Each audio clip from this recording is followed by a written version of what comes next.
Sentry #1, written by Jason Liu, who we just had in that Howard the Duck book that we talked about last week. And we mentioned his name. It's such a weird play sometimes, that synergy, where we did say, okay, well, we'll check out some things by Jason Liu, and then it pops up the next week and me and you are doing it. So it actually works out, right?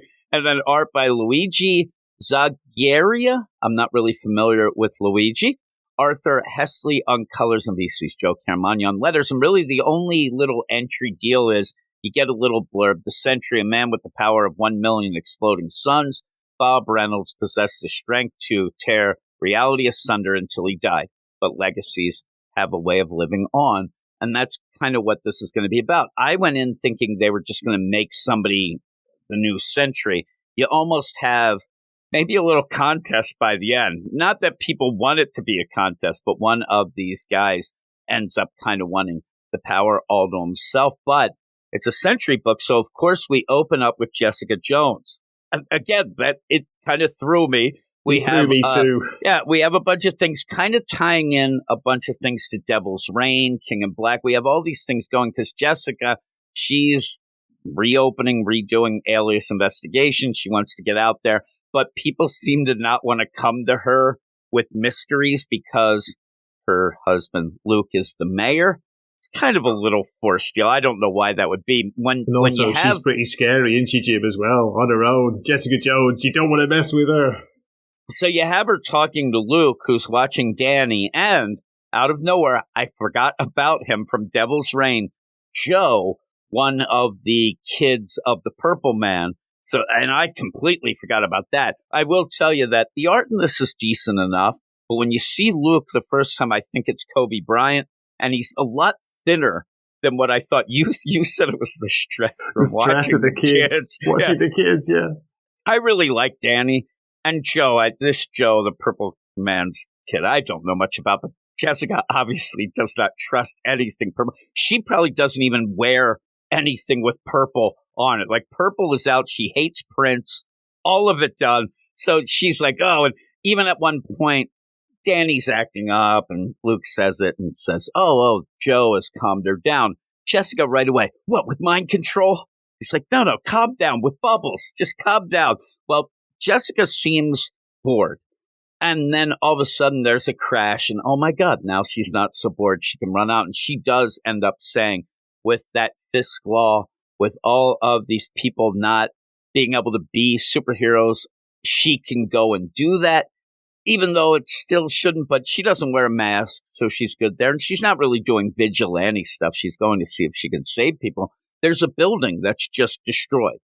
And you end up where the police are already there. People are gathered around. It looks like most of the people have been saved. They are not in the building. They somehow got out of the building, but one person might still be in there. And that's this Mallerie Gibbs. This girl comes up and says, my roommate, Mallerie Gibbs, she's still in there. She has CP. I don't know if she could get out.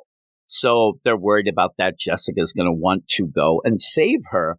And then Misty Knight comes in. And Misty Knight comes in her ACD, not ACDC, which would be a lot cooler, comes in with the ACD big giant riot truck and announces, I'm Misty Knight from the Aberrant Crimes Division. Everybody clear out. This is our business. So you're getting these side characters. Again, this is where I was like, I thought this was a Sentry book. What did you think at this point? I know, how many pages are we in? It's like, okay, there's no sign of the Sentry at all yet, is there? Or any sort of hint of the powers? But yeah, it was good. Actually, I enjoyed the Jessica Jones parts, the Luke Cage. Misty Knight is a character I don't know, apart from I love the Misty Knight. TV, so yeah. And I like Jessica. I love Luke. I like Dan. Like, that's the thing. Maybe there's a play here where when you don't get the main character that you think you're getting, if you get some other characters you like, I'm like, okay, I'm cool with that. Now, what ends up happening, why we're not seeing the Sentry, is we're going to find out that the Sentry, after dying in King in Black, it seems like his powers, the void, whatever it may be, has kind of zipped around and might be granting powers to a bunch of people. It's not just one person, a bunch of people. So when you have Jessica, who she likes a mystery, you end up having Misty, who's from this ACD group. They're going to be trying to track down things. So it makes sense that you're going to get that as kind of not a bookend, but you're going to get that as a way of a point of view to try to figure out and find these sentries.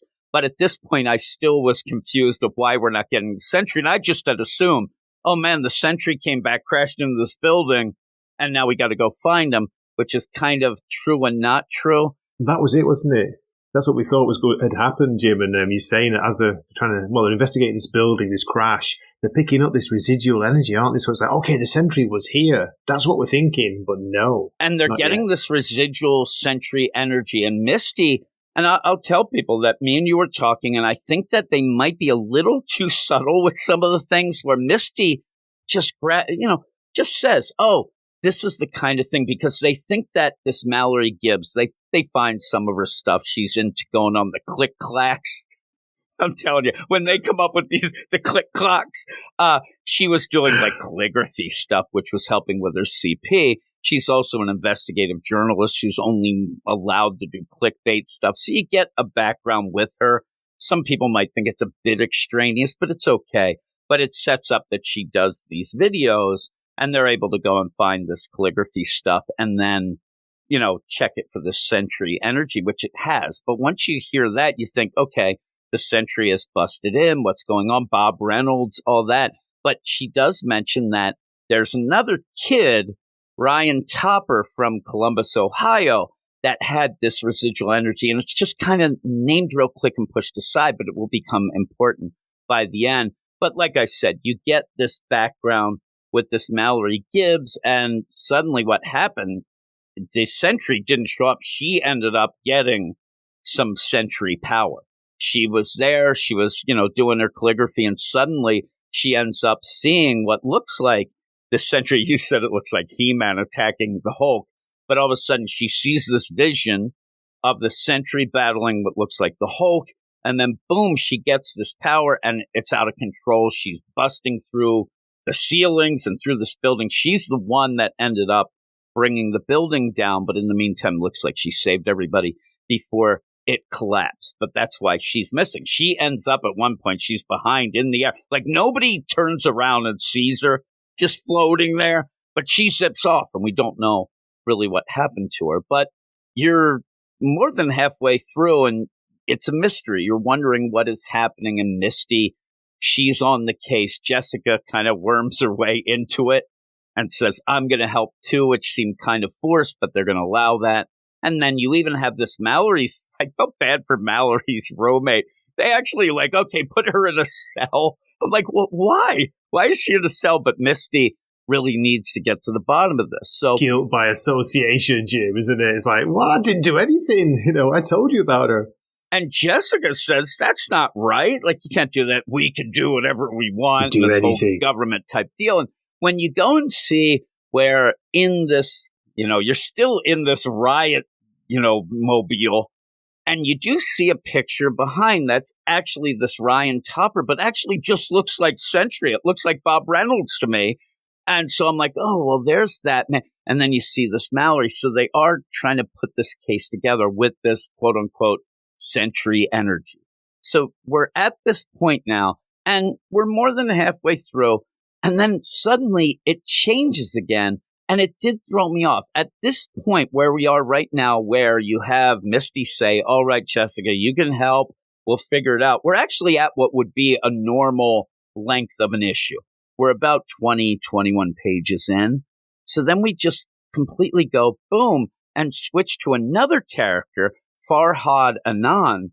And it just kind of it felt like this was, it's not tacked on because we actually get some of the better things here. But it kind of threw me a bit with the pacing. Okay, we're figuring, now there's this other guy. He came from nowhere, didn't he? He almost gets hit. He gets run over by the ACD truck. If you look at that, that's when he first appears, yeah. And he's a bike messenger who looks like he's wearing hip waiter fishing boots. Someone's shouting, I like your boots. Why are they so big? They look like fishing boots. It's weird. Hey, why? And the play of this guy is he says he's a mutant or an inhuman. But that feels weird with what's going on with Orcus and things like that. Even when he mentions, they chase down the bad mutants. No, they chase down mutants. But hey, you have this play, though, his mutation seems to be a big nose and big feet. I mean, seriously, if that's a mutation, I better watch out for all of Orcus. Like, the Sentinels are going to come get me because, unfortunately, I have a big nose and big feet. So you end up where it doesn't play out in the yard either. He has these, like, weird rubber boots, and his nose is okay. And he's friends with all the other bike messenger courier things, and they treat him well until they don't. Because there's some, like, this is the weird pacing change. All of a sudden, we're at dodgeball night with the couriers, the bike couriers, and they're all laughing, hey. And so when they're playing dodgeball at one point, I thought they messed up the rules. But this one guy says, hey, Farhad, take this. And he catches the ball, which means the guy who throws it is out. But all that is setting up where he kind of destroys the ball and the entire gym that they're in after he actually sees a vision of the Sentry. And gets a crazy flash, doesn't he? Yeah, weird flashback. And this is the Sentry time. Ripping apart Ares, it looks like, in the Siege event. So that is a big play, but it's a big violent play. I thought it was some kind of creature, Jim, by what we can see, in the debris of the body. It's oh my God, what the hell was that? When he sees it, I don't know. If it was me, it's a weird play because I think they'd want to show him ripping that ball apart, but they haven't crush it because ripping a ball apart really isn't a great visual.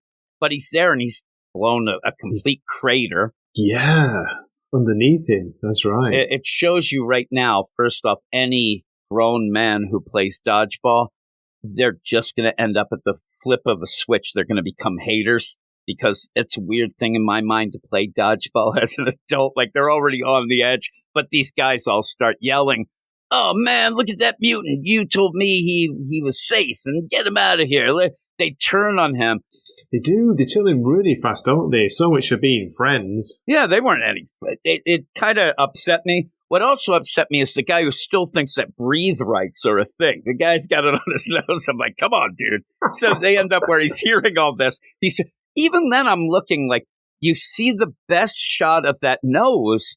It's just, I mean, was Jimmy Durante a mutant? I don't know. Got a big schnoz. That's a reference for, like, not even old people. That's one for dead people. But I'm trying to think of one, but I can't get one. Look at him. There's Jimmy Durante. Hey, you got Barbara Streisand. I don't know. You end up where he freaks out. Oh, no. And he runs off because everybody's, yelling at him. He runs off, almost gets hit by a bunch of cars, seems to run into Central Park, where he's greeted by the guy who we saw earlier told about, Ryan Topper, who ends up saying, hey, buddy, what's going on? And seems to be able to sense that Farhad has the Sentry power and says, hey, you kind of got the power. And there's a little joke of, you got the power of the greatest, strongest Avenger. And you have this Farhad go, what, Thor? Thor? No, we have the power of Sentry, so I'm going to attack you.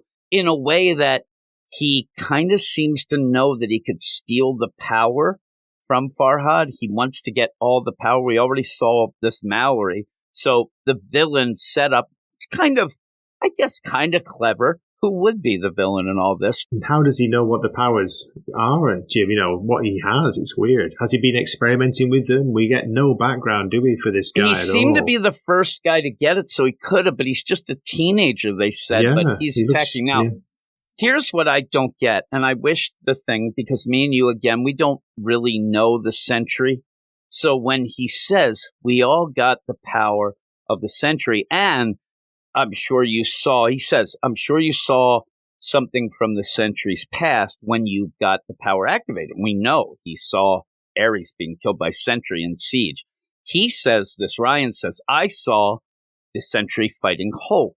That also seems what Mallerie saw. And maybe you could have mixed it up a bit if that's the case. But again, where do you get the idea that you can grab somebody else's power? And we don't really know, per se, the powers of Sentry. So when they start fighting, because they are just attacking, Farhad's reacting, he's attacking, I can't sit there and say, oh, Farhad has this and this of the power set. This Ryan has this and this, which that leads this for Mallerie. It just is random blasts. And you do have Ryan. He's doing, some attacks. He's blasting from his hands, and it does look like Farhad is giving almost like a heat vision type deal. But still, I don't know enough, and I wish it was spelled out more. I wish that you ended up maybe Ryan, who seems to know what's going on, he's the one who maybe did research on Sentry, and maybe he could have said, oh, I see you got this power.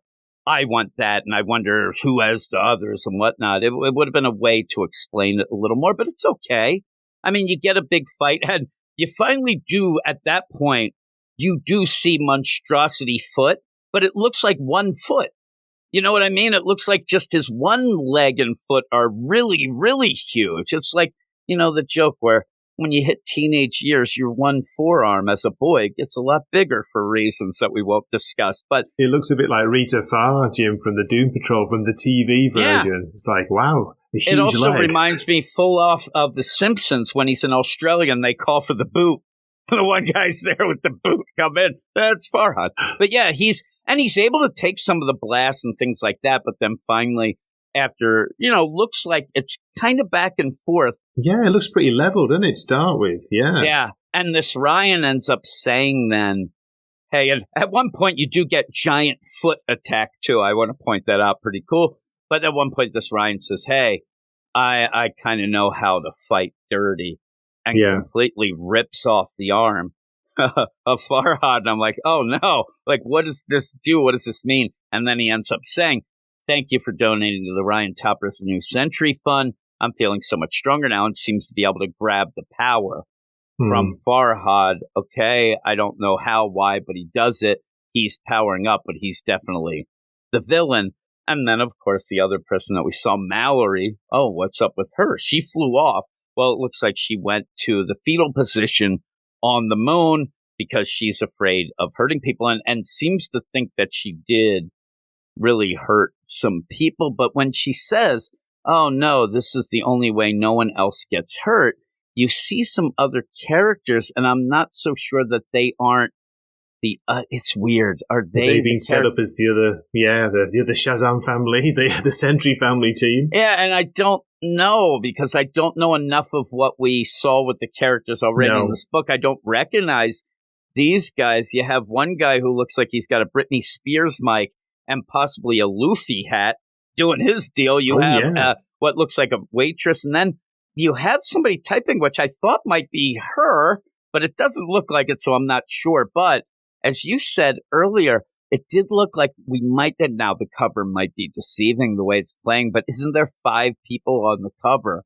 There are, there's 5, so you would figure, why then do we have, like, if these 3 are other people, that kind of makes 6 overall. So I don't know. It doesn't add up, Jim, does it? No, it doesn't. Unless they're not counting, is it Farhad? Maybe he's gone already because he was, no maybe. Spoilers, maybe when somebody gets the power of somebody else, I don't know. We'll have to see. So as a comic book that I want to learn more about the Sentry, this doesn't really do that.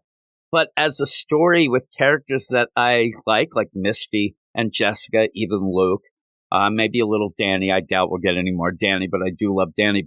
And characters that maybe seem interesting and a new kind of way of how we're going to get a new Sentry, I think it's okay. It's not bad. I wish it was more giving me information about Sentry so I knew more about that. But it kind of seems to be this mystery setup, so I understand why they're doing this. And the art's okay. It is confusing a bit with the people, but I think it's just because I don't really know the people. But it's okay. That's about the best I could say. It's not great. It's not horrible. It's okay. What do you think? I'm the same, yeah. It was all right. It was decent. I enjoyed the mystery side of it, like you were saying, when we didn't really know what was going on, but I liked the fighting between them all, the excitement of, like, who's got the Sentry's powers? Where is the Sentry? Oh, I wanted a little bit more of the setup, maybe. I wanted to know a bit more of the Sentry's powers, because coming into the character as basically a new reader, I was a little bit lost. So, yeah, it's kind of an average score for me, Jim. I'm just going to go for a 6 out of 10. See, when we started, I said, I kind of have this feeling of like a 7. I'm going to go down to a 6.5. 6.5, okay. It's decent enough. It sets up something that I wasn't angry by the end. I was actually, okay, that's cool. Let's see. And I actually, by the end, I will admit that I'm kind of like, I want to see what happens here. I want to see how this works out. You are all weirdos. Weird science is the revolution. Weird science is the revolution.